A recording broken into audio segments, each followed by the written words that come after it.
Follow these steps on your computer to set up your iOS device, such as an iPhone.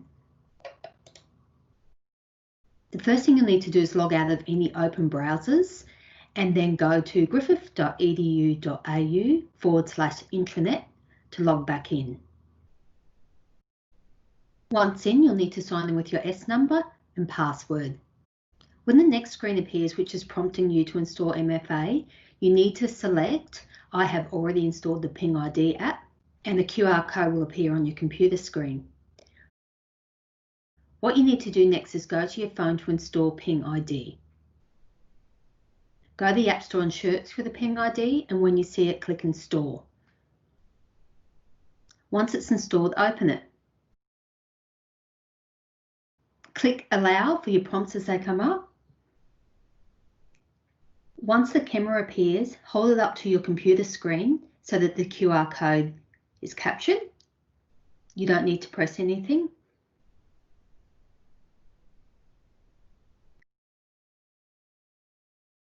You'll be prompted to give your device a name, which is your iPhone.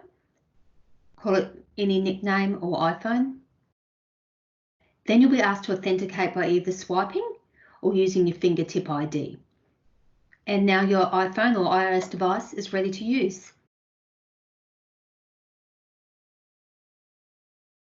The next thing we're going to do is set up an additional device, in this case Windows with MFA. The first thing you need to do is log out of any open browsers and then log into a new browser. To do that, go to griffith.edu.au/intranet. You'll be asked to use your single sign-on username and password.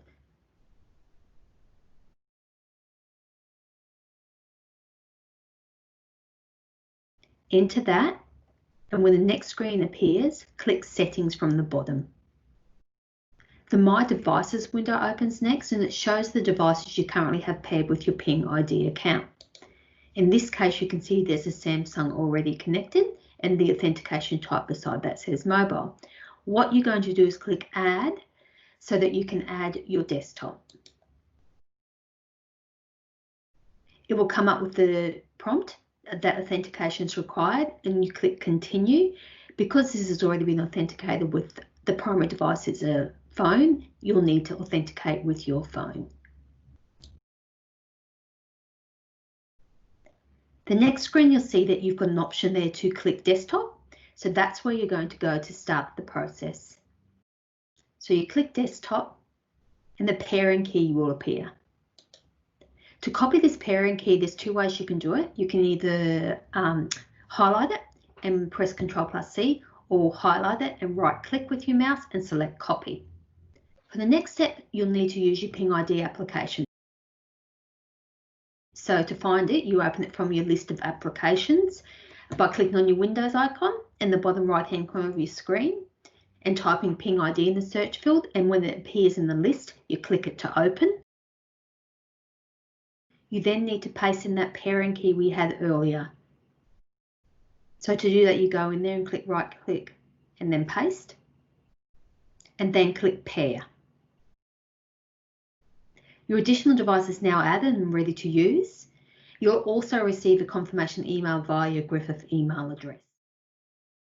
We're going to have a look at how to log in using MFA on a mobile device, in this case an iOS device or iPhone.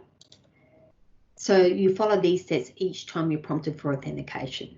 So first off, you sign in with your S number and password when you're prompted. So this is just an example of logging into intranet and being prompted.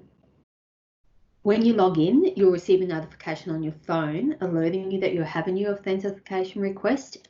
That's because my phone's my primary device. So I'll show you how it appears on your phone. You then authenticate. That's identifying that you've got a request.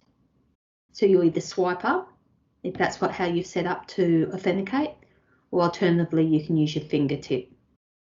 You've now authenticated a browsing session that's going to last for the next 12 hours for any applications you access from your browser. And that's it. We're going to look at how to log in using MFA from a Windows computer, such as a desktop or laptop. So you'll follow these steps each time you're prompted for authentication. So the first thing you need to do is we'll show you how to log in and what the prompt that appears. So in this case, we're just logging into the intranet and you'll sign in with your S number and your password. At this point, you're being asked to authenticate, and you need to be able to authenticate from the Ping ID which is installed on your computer. So to find that Ping ID or the application so you can see your code, you need to go down to your Windows ID in the bottom left. Search for the Ping ID, click it to open, and it will appear with the code you need to paste in to authenticate. When you see it, you click copy, and then paste it into the authentication window behind it.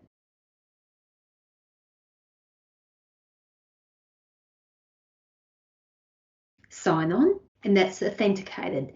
So once you've pasted the code and press sign on, you've now authenticated the browsing session for the next 12 hours for any applications you need to access from that browser. We're going to look at how to add or remove a device from MFA. You may need to do that if you lose your mobile phone and purchase a new one, if you're at home and want to add your laptop as a MFA enabled device. So we'll have a look at how to do that now. So let's log into the intranet. At the moment, my primary device is my mobile device. Therefore, whenever I try to do anything, it's going to ask me to authenticate from there. And I'll put a screen up so you can see what's happening with that. So let's log into the intranet. When you log in, you're going to go into settings. So we'll go S108-283. You're using a password like you normally would. Log in and then look for the settings option down the bottom of the page. So I click that.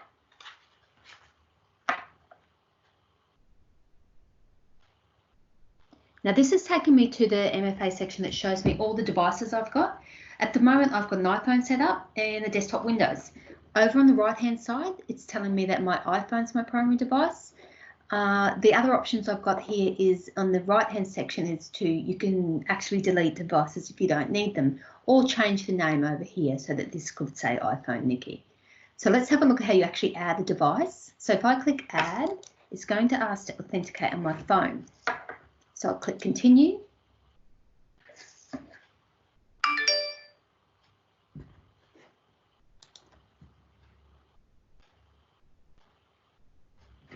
I'll just move it up so you can see it. Touch my ID to authenticate.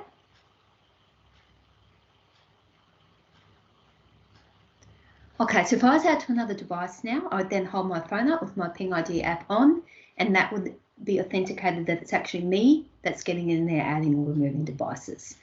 We won't do that today, but just to show you that you add it, authenticate it, that's you, and that gets you up and running. The other thing I want to show you here is if you click on the right-hand side beside any of these devices, as I said before, you get the option to delete or alternatively to change the name. So I could change my iPhone to Nikki Private and save. So this is a section where you add, delete devices, change names, or change which is your primary device.